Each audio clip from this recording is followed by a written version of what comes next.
Hi students, welcome to English माध्यम। तो आज का हमारा पैसेज है a full stop.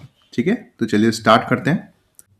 The परस्पिकेशियस judgement, परस्पिकेशियस का मतलब होता है बहुत ज़्यादा समझदारी भरा। ठीक है, तो जो परस्पिकेशियस जजमेंट है किसका, of the Supreme Court last week encapsulating the right to menstrual health and hygiene into the fundamental right to life and dignity under Article 21 of the Constitution. क्या कह रहा है यहां तक, कह रहा है कि जो सुप्रीम कोर्ट ने बहुत ज्यादा सूझबूझ वाला जजमेंट लिया है लास्ट वीक, उसमें उन्होंने क्या किया है, राइट टू मेंस्ट्रुअल हेल्थ को अंदर लाया है। इनकैप्सुलेट मतलब अंदर लाना उसको, किस चीज में, fundamental right to life and dignity, मतलब जो हमारा फंडामेंटल राइट है लाइफ या फिर जो डिग्निटी है, सम्मान है, अंडर आर्टिकल 21 के अंतर्गत उसके अंदर राइट टू मेंस्ट्रुअल हेल्थ और हाइजीन को लेके आया है, जो सुप्रीम कोर्ट का डिसीजन है। Is precisely the kind of intervention needed with all the power of थॉर्स hammer. कह रहा है कि यही चीज एग्जैक्टली चाहिए थी, इसी तरीके का इंटरवेंशन चाहिए था इस मामले में। किस मामले में, राइट टू मेंस्ट्रुअल हेल्थ, जो गर्ल्स हैं उनकी जो मेंस्ट्रुअल हेल्थ है या फिर हाइजीन है, उस मामले में सुप्रीम कोर्ट का एक तगड़ा इंटरवेंशन चाहिए था। इसीलिए यहां पे थॉर्स हैमर से कंपेयर किया है कि पूरी ताकत के साथ एक इंटरवेंशन की जरूरत थी, जो कि इस डिसीजन ने की है। अब बेंच ऑफ जस्टिसेस, कह रहा है कि जो जस्टिसेस की बेंच बैठी थी, कौन थे उसमें, J B Pardiwala and R Mahadevan, wrote in their sterling judgement. उन्होंने अपने बहुत ही शानदार, स्टर्लिंग मतलब बहुत ही बढ़िया जजमेंट में ये लिखा, that takes a rare and right based 360 degree view of the problem। उस डिसीजन में, जो कि बहुत ही रेयर होता है कि इस तरीके का डिसीजन आए, कि उन्होंने राइट बेस्ड था, मतलब जो हमारे राइट है उसके आधार पे वो डिसीजन था, और 360 डिग्री व्यू था उसमें, मतलब प्रॉब्लम को चारों तरफ से एक तरीके से देखा समझा हुआ, देख समझ के ही डिसीजन लिया था इन दोनों जो हमारे जजेस थे उन्होंने। Autonomy can be meaningfully exercised only when girl children have access to functional toilets, adequate menstrual products, availability of water and hygienic mechanism for disposal। क्या कह रहा है कि ये जो ऑटोनॉमी क्या हो गया, मतलब जो खुद की शारीरिक आजादी है वो तभी हो सकती है जब हमारे यहाँ जो छोटी छोटी बच्चियां हैं या गर्ल्स हैं उनको टॉयलेट्स का एक्सेस मिले, मतलब उनको ये फैसिलिटीज मिले टॉयलेट्स की, एडिक्वेट मेंस्ट्रुअल प्रोडक्ट्स मिले, जो उनको पीरियड्स होते हैं उससे रिलेटेड जो भी उनके मेडिसिन है या प्रोडक्ट्स हैं उनको वो पूरी तरीके से एक्सेसिबल हो, वो पूरी तरीके से पा सकें उसको, अवेलेबिलिटी ऑफ वाटर, पानी की पहुंच हो उनके पास, and hygienic mechanism for disposal, और जो भी मतलब जो डिस्पोजल होता है उसके लिए पूरा एक हाइजीनिक सिस्टम हो। शिफ्टिंग द ओनस मतलब समझ ही रहे होगे ना, जिम्मेदारी। शिफ्टिंग द ओनस मतलब एक जिम्मेदारी को शिफ्ट करते हुए, द जजेस कॉल्ड अपॉन द स्टेट, जजेस ने स्टेट से आग्रह किया, कॉल्ड अपॉन मतलब आग्रह करना, to make menstrual health accessible to all girls, कि वो जो ये मेंस्ट्रुअल हेल्थ है वो सभी गर्ल्स तक पहुंचाएं, and remove the triptych of stigma. और ये कहा है कि एक जो ट्रिप्टिच का मतलब होता है तीन चीजों का समूह, कि इस चीज को हटाना चाहिए। वो क्या हो गया, स्टिग्मा एक तरीके से कलंक हो गया, स्टीरियोटाइपिंग एक तरीके से जो एक इमेज बनी हुई है उस चीज को लेके खराब, उसको सहना पड़ता है, एंड ह्यूमिलिएशन और लगातार जो एक अपमान है, ठीक है, जो समाज में उनको झेलना पड़ता है, किनको, गर्ल्स को, that girls who do not have access to these facilities are regularly subject to। तो कह रहा है कि जो लड़कियां जिनके पास ये फैसिलिटीज नहीं है उनको लगातार इन सब चीजों को झेलना पड़ता है समाज में। The judges noted that this violates the bodily autonomy of menstruating girl children।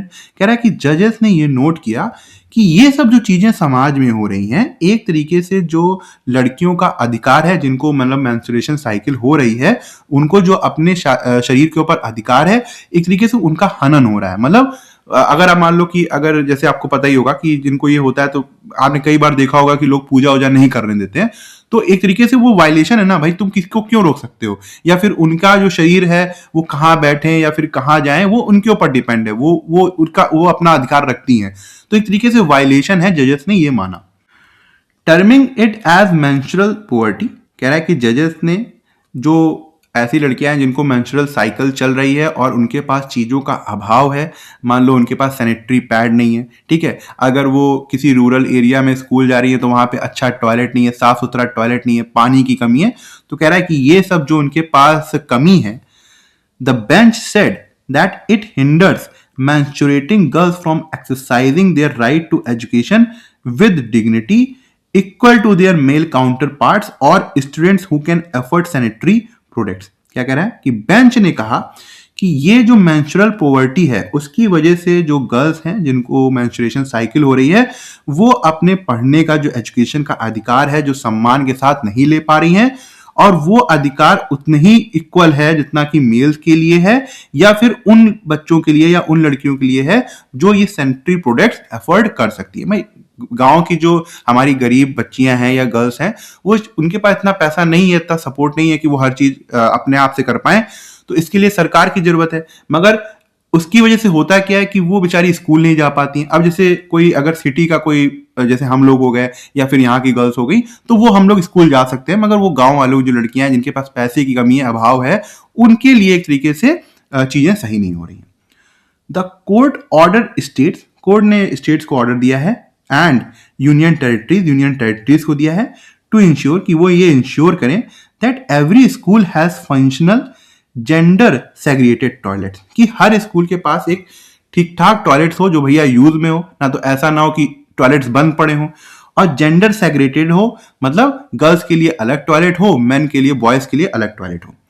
And wrote it पुनिटिव action for non compliance, और कोर्ट ने साथ साथ ये भी कहा कि अगर इन सब चीजों का पालन नहीं होगा, स्कूल द्वारा पालन नहीं किया जाएगा, तो वो एक पुनिटिव एक्शन लेंगे, मतलब सजा देने वाली कार्रवाई करेंगे। The state will be held accountable, कह रहा है कि स्टेट को जिम्मेदार ठहराया जाएगा इफ गवर्नमेंट रन स्कूल्स, अगर जो गवर्नमेंट से चलने वाले स्कूल्स हैं डिडंट कंप्लाई, अगर वो इन सब रूल्स को नहीं मानते हैं। And private schools can be derecognise, और जो प्राइवेट स्कूल्स हैं उनकी जो मान्यता है वो रद्द कर दी जाएगी। The lack of access to health care products, कह रहा है कि ये जो लैक ऑफ एसेस है मतलब एसेस है हेल्थ केयर प्रोडक्ट्स उनको नहीं मिल रहे हैं ड्यूरिंग मेंस्ट्रुएशन के दौरान, एंड इवन क्लीन वाटर और साफ पानी भी नहीं मिल रहा है या फिर टॉयलेट्स भी नहीं मिल रहे हैं, arises from a clear gender lack of equity, कह रहा है कि ये साफ साफ दिखता है कि ये इस वजह से है कि हमारे यहाँ अभी भी जेंडर को लेकर असमानताएं हैं, मतलब वो गर्ल से रिलेटेड प्रॉब्लम है, इसलिए इतना ज्यादा ध्यान नहीं दिया जा रहा है, इसीलिए उनको हर चीज जो है उससे रिलेटेड नहीं मिल पा रही है। While the National Family Health Survey data claim that the percentage of women aged 15 to 24 years using hygienic methods during their menstrual cycle has risen to 77.3% in NFHS 5 from 57.6 in NFHS 4। कह रहा है कि जबकि national health family health survey जो हुआ उसका data ये claim करता है कि जो परसेंटेज है वुमेन का जो कि 15 से 24 साल के बीच की हैं, उन्होंने अब हाइजीनिक मेथड्स का यूज करना स्टार्ट कर दिया है मेंस्ट्रुअल साइकिल के दौरान, और उसका जो मतलब परसेंटेज है वो कितना बढ़ गया है, 77.3% बढ़ गया है 57.6% की तुलना में, मतलब पिछले साल जो 57.6% था अब 77.3% हो गया है। It still leaves about a fourth of all women of eligible age, कह रहा है कि अभी भी लगभग एक चौथाई जो हमारी लड़कियां हैं या औरतें हैं वो अभी भी इस चीज से वंचित हैं। इन द कंट्री अड्रिफ्ट, एक तरीके से उनको अकेला छोड़ दिया गया है विदाउट किसी सपोर्ट के। While the ministry of drinking water and sanitation, कह रहा है जबकि जो मिनिस्ट्री है ड्रिंकिंग वाटर और सैनिटेशन की अंडर स्वच्छ भारत अभियान हैज सेड, उन्होंने स्वच्छ भारत के अभियान के अंतर्गत ये कहा है that it has developed guidelines on menstrual cycle management, कि उन्होंने मेंस्ट्रुअल हाइजीन मैनेजमेंट से रिलेटेड गाइडलाइंस मतलब रूल्स को डेवलप कर दिया है, उसको मतलब स्टार्ट एक तरीके से बना दिया है for creating awareness in rural areas, ताकि वो रूरल एरियाज में, गांव से जुड़े इलाकों में जागरूकता को फैला सकें। Implementation has always been patchy, कह रहा है कि मगर ये जो गाइडलाइंस, ये जो रूल्स सरकार ने बनाए हैं, ये हमेशा ही पैची रहते हैं। पैची का मतलब कहीं बहुत ज्यादा रूल फॉलो हो रहे हैं थोड़े बहुत, या फिर कहीं किसी गांव में हो ही नहीं रहे। ठीक है, ज्यादा की तुलना तो हटाई दो, कहीं थोड़ा बहुत इंप्लीमेंट कर देंगे, लागू कर देंगे, मगर फिर लापरवाही हो जाएगी या करप्शन आ जाएगा, किसी गांव में नहीं होगा। तो कह रहा है implementation has always been patchy and the energy is project based, और जब कोई प्रोजेक्ट चल रहा होता है तो जो एनर्जी होती है बस उसी प्रोजेक्ट तक के लिए होती है, बाद में वो शांत हो जाती है, नॉट सस्टेन। वही मतलब है कि मतलब पहले अगर मान लो कोई स्कीम आई या सरकार ने थोड़ा दबाव डाला तो उसी समय तक एनर्जी दिखेगी, कार्यकर्ता जो है वो अपना काम करते रहेंगे, इंप्लीमेंट करते रहेंगे, मगर वो काफी समय के लिए नहीं होता है, थोड़ी देर के लिए होता है, फिर बंद हो जाता है। फ्रेगमेंटेड दो well meaning efforts by non-governmental organization have formed the bulk of intervention for years now। कह रहा है कि एनजीओ ने जो अपना एफर्ट लगाया है, कई बार उन्होंने इन सब चीजों में इंटरवेंशन किया है, कह रहा है जिसका बहुत ही ज्यादा महत्व है, मगर वो बिखरा हुआ है, मतलब एक साथ पूरा एफर्ट नहीं लग पा रहा है, कहीं वो जितना उनकी क्षमता है वो कर पा रहे हैं। But the ability to erase the stigma requires a large force to act. कह रहा है कि एनजीओ ने अच्छा काम किया है, इंटरवेन किया है काफी सालों से, मगर अगर हमें ये जो कलंक है, ये जो मेंस्ट्रुएशन साइकिल वाला जो दो लोगों के दिमाग में बैठा हुआ है, अगर इस स्टिग्मा को इरेज करना है तो हमें एक बड़े फोर्स की, एक बड़े एक्ट की जरूरत पड़ेगी। With the judgment, there is finally a chance of that happening। कह रहा है कि सुप्रीम कोर्ट ने जो जजमेंट दिया है, अब ये है कि फाइनली अब ऐसा हो सकता है ग्राउंड लेवल पे। अब तक हम जिसकी सिर्फ बातें कर रहे थे या जिसका विरोध कर रहे थे कि भाई ऐसा होना चाहिए, अब ये जो सुप्रीम कोर्ट का जजमेंट आया है, अब इससे चीजें पॉसिबल हैं। Commitment from a policy and financial perspective alone can ensure menstrual hygiene for all young girls. कह रहा है कि अगर पॉलिसी के रूप में, मतलब ऐसी स्कीम के रूप में, या फिर आर्थिक रूप से अगर हम पूरी तरीके से अपने आप को कमिट करें, तभी ऐसा हम कर सकते हैं कि जो मेंस्ट्रुअल हाइजीन है वो सारी यंग गर्ल्स तक पहुंचा सकते हैं, एंड वुमेन के लिए तब तक पहुंचा सकते हैं, and enable them to achieve their full potential. और ऐसा कर कर हम उनको पूरी तरीके से, जो उनकी पूरी क्षमता है, उसको अचीव करने में मदद कर सकते हैं। एज द जजेस सेड, कह रहा है कि जजेस जैसा कहा, inspired by the motto of the pad project, जो कि पैड प्रोजेक्ट से इंस्पायर्ड था। जो पैड प्रोजेक्ट है जो लड़कियों के लिए है, a period should and a sentence not a girls education. और उन्होंने ये क्या कहा कि ये जो पीरियड है, यहाँ पे पीरियड का मतलब है फुल स्टॉप, ठीक है, सेंटेंस का जो फुल स्टॉप होता है। तो जज ने बोला कि भाई जो फुल स्टॉप है, जो पीरियड है, उससे सेंटेंस का अंत होना चाहिए, ना कि हमारी गर्ल्स की एजुकेशन का। बात समझ में आई? What is the tone of the passage? Passage की टोन क्या है? क्रिटिकल है, डिसमिसिव है, मतलब क्रिटिसिज्म वाली है, या फिर पूरी तरीके से नकार देने वाली है? नहीं, कहाँ पे क्रिटिसिज्म तो नहीं किया है भाई राइटर ने, गवर्नमेंट की तारीफ करी, सॉरी सुप्रीम कोर्ट की तारीफ करी है जजमेंट को लेकर ना। अप्रिशिएटिव है, हाँ तारीफ वाली है, एंड असर्टिव है, मतलब आत्मविश्वास से भरी है, हाँ वो भी है, कि उसने बोला है कि भाई इन सब चीज़ों से अब मदद होगी। अब ये जो सुप्रीम कोर्ट है, इसने जो डिसीजन लिया है, हो सकता है कि ये सब चीज़ें पॉसिबल हो, तो आत्मविश्वास भी है राइटर को, और अप्रिशिएटिव भी है, उसने सुप्रीम कोर्ट की जो जजमेंट है उसको बहुत ज़्यादा अप्रिशिएट किया है, तो बी तो लग रहा है भाई। न्यूट्रल एंड डिस्क्रिप्टिव है, मतलब राइटर जो है उसके अंदर कोई भाव नहीं है, एकदम न्यूट्रल है, ना वो निगेटिव साइड है ना पॉजिटिव साइड है, और डिस्क्रिप्टिव है, सिर्फ फैक्ट डाले हैं, नहीं फैक्ट तो इतने ज्यादा नहीं है। सिर्फ एक ही बात हुई थी नेशनल हेल्थ फैमिली वाली ना, जिसमें 77.3% पहुंच गया था 57.6% से। इमोशनल एंड सेंटिमेंटल भी नहीं है, तो भाई बी करेक्ट आंसर है हमारा। विच इन्फ्रेंस, इन्फ्रेंस मतलब इनडायरेक्टली रूप से जो हम पैसेज से समझते हैं उसके बारे में। Which inference is most strongly supported by the Supreme Court judgement discuss in the passage. कह रहा है कि जो सुप्रीम कोर्ट का जजमेंट है, कौन सा इन्फ्रेंस जो है वो पूरी तरीके से उसको सपोर्ट करता है जो पैसेज में डिस्कस हुआ है। Legal recognition alone can gradually eliminate menstrual stigma. कह रहा है कि अगर कानूनी तरह से हम इस मेंस्ट्रुअल स्टिग्मा को मान लें तो इसमें कमी आने लगेगी। ऐसा तो नहीं है, ये सिर्फ मेंस्ट्रुअल मतलब लीगल रिकॉग्निशन से नहीं होगा। इससे सरकारों को अपना एफर्ट लगाना पड़ेगा, दूर दराज के जो स्कूल्स हैं वहां पर उनको अलग तरीके से प्रोडक्ट को एक्सेस दिलवाना पड़ेगा, तब जाके ये सब चीजें हटेगी और एक तरीके से लोगों के दिमाग से ये भ्रम हटाना पड़ेगा। तो एक तरीके से ओवरऑल एफर्ट की जरूरत है, सिर्फ लीगल रिकॉग्निशन से नहीं होगा, ऐसा पैसेज में कहीं नहीं बताया गया।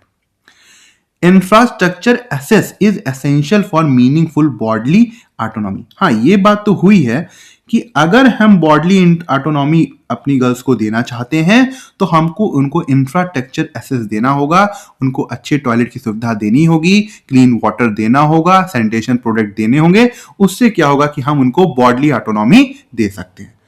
तो ये काफी हद तक सही है और यही चीज सुप्रीम कोर्ट के जजमेंट का सपोर्ट भी कर रहा है यहाँ पर। Educational inequality results mainly from cultural attitude. कह रहा है कि जो हमारे अंदर कल्चरल एटीट्यूड की वजह से जो शिक्षा में असमानताएं हैं वो होती हैं। तो ये बात तो है भी नहीं और इससे कोई रिलेशन यहां पर भी नहीं है। Non governmental efforts are sufficient to address menstrual poverty. अब देखो वही बात है, कह रहा है कि जो एनजीओ के एफर्ट है वो सफिशिएंट है जो ये मेंस्ट्रुअल पॉवर्टी है, मतलब बहुत सी हमारी जो लड़कियां हैं उनको एक्सेस नहीं मिल पा रहा है फैसिलिटीज का, उसके लिए उनका जो एफर्ट्स है काफी है, ऐसा तो है नहीं, ये भी बताया गया है ना। तो बी हमारा करेक्ट आंसर है। अकॉर्डिंग टू द पैसेज के अनुसार what concrete consequence can private school face for non compliance. कह रहा है कि जो सुप्रीम कोर्ट का जजमेंट था, अगर प्राइवेट स्कूल्स ने उसको नहीं माना तो उनको कौन से कॉन्सिक्वेंसेस झेलने पड़ेंगे। Mandatory fines impose through periodic judicial monitoring. कह रहा है एक फाइन इम्पोज किया जाएगा, नहीं। Temporary suspension of public funding support, उनकी पब्लिक फंडिंग सपोर्ट जो है उसको सस्पेंड कर दिया जाएगा टेम्परेरी रूप से, नहीं। D recognition under statutory educational regulatory framework. हाँ, एक तरीके से मान्यता रद्द करने की बात यहाँ पे हुई थी कि अगर वो प्राइवेट स्कूल जो हैं वो इन सब बातों को नहीं मानेंगे तो उनकी मान्यता रद्द कर दी जाएगी एजुकेशनल रूल्स के हिसाब से, है ना। सी हमारा करेक्ट आंसर है। Compulsory reporting to health administration authorities, ये कोई बात ही नहीं है यहाँ पे, तो सी एकदम करेक्ट आंसर है। Why does the Supreme Court judgment treat menstrual health and hygiene as a constitutional issue. कह रहा है कि सुप्रीम कोर्ट ने ये जो मेंस्ट्रुअल हेल्थ या हाइजीन जो लड़कियों की है उसको एक कॉन्स्टिट्यूशनल इशू क्यों मान लिया है, कॉन्स्टिट्यूशन से जुड़ा हुआ इशू क्यों मान लिया है, rather than merely a welfare concern. मतलब सिर्फ इसको एक तरीके से वेलफेयर का मामला क्यों नहीं माना, उसको कॉन्स्टिट्यूशनल इशू क्यों मान लिया। Because it directly affects bodily autonomy, क्योंकि ये जो मामला है वो डायरेक्टली अफेक्ट करता है लड़कियों की बॉडली ऑटोनॉमी को, उनकी डिग्निटी को, उनके equal access to education under article 21। एकदम करेक्ट आंसर है ये। इसी वजह से उसने कॉन्स्टिट्यूशनल इशू को, क्योंकि वहां पे एक तरीके से उल्लंघन हो रहा था बॉडली ऑटोनॉमी का, उनके सम्मान का और उनकी एजुकेशन राइट की इक्वालिटी का, इसलिए एकदम करेक्ट आंसर है। The supreme courts use of the term menstrual poverty. कह रहा है कि जो सुप्रीम कोर्ट ने मेंस्ट्रुअल पॉवर्टी टर्म का यूज किया है प्राइमरली हाईलाइट्स ये दिखाने के लिए the dash that prevents girls from exercising educational and bodily autonomy equally, जो कि रोकता है लड़कियों को एजुकेशनल उनका राइट्स मिलने से या फिर बॉडी ऑटोनॉमी मिलने से। Systemic deprivation of sanitation facilities and menstrual resources rooted in structural gender inequity। कह रहा है कि जो सैनिटेशन फैसिलिटीज की हमारे सिस्टम में कमी है, मेंस्ट्रुअल रिसोर्सेज की कमी है, जो कि जिसकी वजह यह है कि हमारे यहाँ जेंडर इनइक्विटी है, एक तरीके से असमानताएं हैं। हाँ, तो ये है, यही सब चीजें एक तरीके से इसी को मेंस्ट्रुअल पॉवर्टी का नाम दिया गया था, क्योंकि पूरी तरीके से उनके पास इंफ्रास्ट्रक्चर नहीं है, चाहे वो मेंस्ट्रुअल प्रोडक्ट्स की बात हो या फिर टॉयलेट्स की बात हो या फिर क्लीन वाटर की बात हो, एक तरीके से हमारे पास वो फैसिलिटीज नहीं है जो हम उनको प्रोवाइड कर सकें। इसी वजह से सुप्रीम कोर्ट ने उनको बोला था menstrual poverty. Cultural discomfort surrounding biological processes caused by traditional society belief systems. कह रहा है कि ये जो नेचुरल बायोलॉजिकल प्रोसेस है इससे लेकर एक कल्चरल असहजता बनी हुई है, एक डिस्कम्फर्ट बना हुआ है, caused by traditional society belief system, जो कि हमारी ट्रेडिशनल जो सोसाइटल बिलीफ सिस्टम था उसकी वजह से हुआ है। तो इसका कोई रिलेशन नहीं है कि ये गर्ल्स को आज के समय में एजुकेशन लेने से रोक रहा हो, ठीक है, मगर समस्या ये है कि उनके पास फैसिलिटीज नहीं है, ठीक है, इस वजह से वो स्कूल नहीं जा पाती हैं, तो ये तो नहीं हुआ। Administrative inefficiency resulting from decentralised policy, कह रहा है कि एक तरीके से एडमिनिस्ट्रेटिव इनएफिशिएंसी है, डिपार्टमेंट जो है वो इनएफिशिएंट है, और उसका वो किसकी वजह से है, क्योंकि जो डिसेंट्रलाइज्ड पॉलिसी है, मतलब अलग अलग जगह पे जो पॉलिसी है, एग्जीक्यूशन अक्रॉस डिफरेंट रीजन, और अलग अलग जगह में जहां पे एग्जीक्यूशन हो रहा है, वो जो इम्प्लीमेंटेशन हो रहा है पॉलिसी का, उसकी वजह से कोई मतलब नहीं निकल रहा है यहाँ पे। Temporary economy hardship experience by family, कह रहा है कि एक तरीके से टेम्परेरी इकोनॉमिक जो प्रॉब्लम है जो फैमिलीज के द्वारा एक्सपीरियंस की जा रही हैं during periods of financial instability, जब उनका फाइनेंशियल स्टेबिलिटी है, एक तरीके से उनके यहाँ आर्थिक संकट है, तो इसका कोई मतलब नहीं है ना। तो ये जो है वो सबसे बेस्ट लग रहा है, क्योंकि यहाँ पे ये बता रहा है कि सैनिटेशन फैसिलिटीज की कमी है, मेंस्ट्रुअल रिसोर्सेज की कमी है, इसकी वजह से जो गर्ल्स हैं वो अपना एजुकेशनल या फिर बॉडली ऑटोनॉमी इक्वली उनको नहीं मिल रहा है। तो ये हमारा एकदम करेक्ट आंसर है। तो ठीक है, आज का लेक्चर यहीं ख़त्म करते हैं। आई होप आपको कुछ सीखने को मिला होगा, और आप कमेंट सेक्शन में ज़रूर बताइएगा कि आपको आज का लेक्चर कैसा लगा और आपको क्या सीखने को मिला। अगर आप मुझसे इंग्लिश ग्रामर पढ़ना चाहते हैं तो आप हमारा ऐप इंग्लिश माध्यम प्ले स्टोर से डाउनलोड कर सकते हैं। ऐप ओपन करते ही आपके सामने होम स्क्रीन आएगी, वहाँ पे आपको 5 ऑप्शन मिलेंगे, मेन, लाइब्रेरी, फीड, लेक्चर, पास। लेक्चर में क्लिक करते ही आपके सामने 2 वर्जन आएंगे, फ्री और पेड। पेड में क्लिक करते ही आपके सामने इंग्लिश ग्रामर का एक सेक्शन आएगा, जहाँ पे मैंने इंग्लिश एसएससी के लिए बहुत ही डिटेल में बताया हुआ है और बहुत ही सिंपल लैंग्वेज में बताया है, जो कि आपके कॉन्सेप्ट्स को और अच्छा करेगा और आपको अच्छे मार्क्स लाने में हेल्प करेगा। तब तक के लिए प्रैक्टिस करते रहिए। Thank you so much for watching this video.